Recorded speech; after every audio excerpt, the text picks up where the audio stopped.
Hello everyone, this is Anosh Nathaniel, Assistant Professor from Sage College of Nursing, and today I'm going to deal with the topic physical examination. A physical examination is a systematic collection of objective information and it should be conducted in an organized and knowledgeable manner. A physical examination is a routine test by a primary care provider performed to check overall health. A primary care provider may be a doctor, a nurse practitioner, or a physician assistant.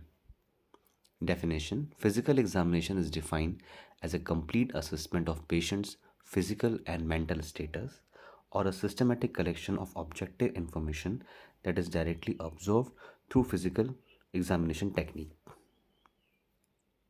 Next is purposes: to detect disease in its early stage. Second, to collect valid information regarding the client's health, for example, vital sign, immunization, lab investigation, etc. To identify the client problem, to find out whether the person is medically fit or not for a particular task. Next is method of physical examination. It is a non-invasive general physical examination by using four elementary methods. These are: first, inspection; second, auscultation; third, percussion; and last, palpation. First is inspection. Inspection is the first step in physical examination. It means to look. It is a visual examination of the body. It involves careful and observation of general appearance, body, and posture. It started when a nurse first interacted with a client. General inspection, sign of distress, body size, facial expression and mood, grooming and personal hygiene. Second method is palpation. Palpation means to touch. It is used of tactile sensation, use of touch, hand, fingers to feel the texture, shape, size and location of the organ. Generally, there are two types of palpation. First is light palpation, second is deep palpation.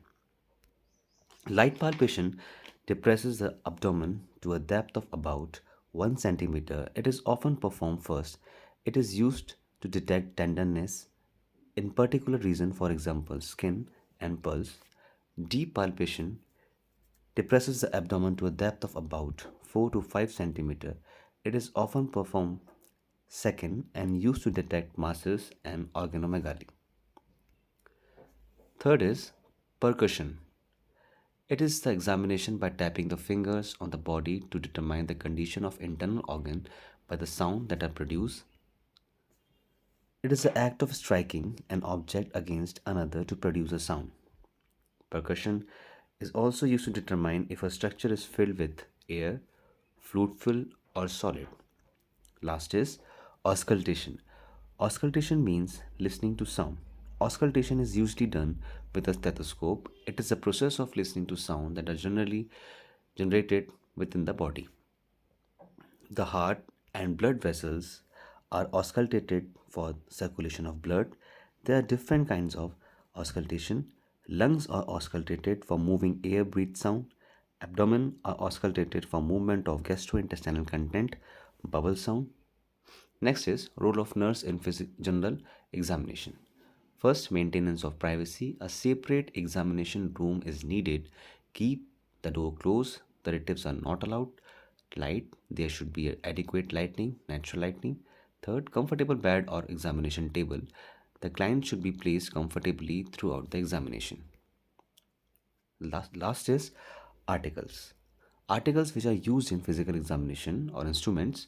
First, sphygmomanometer to measure BP, stethoscope to listen body sound, thermometer to measure temperature, fetoscope to listen FHS, TPR tray to assess the vital signs, tongue depressor to examine mouth and throat, laryngoscope to examine the larynx, tape measure to measure height, weight, and abdomen circumference, weight machine to check the weight, otoscope to examine the ear, and last is tuning fork to test the hearing.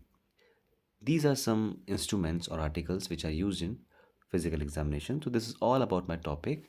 Thank you. Stay tuned and subscribe to Sage University Bhopal.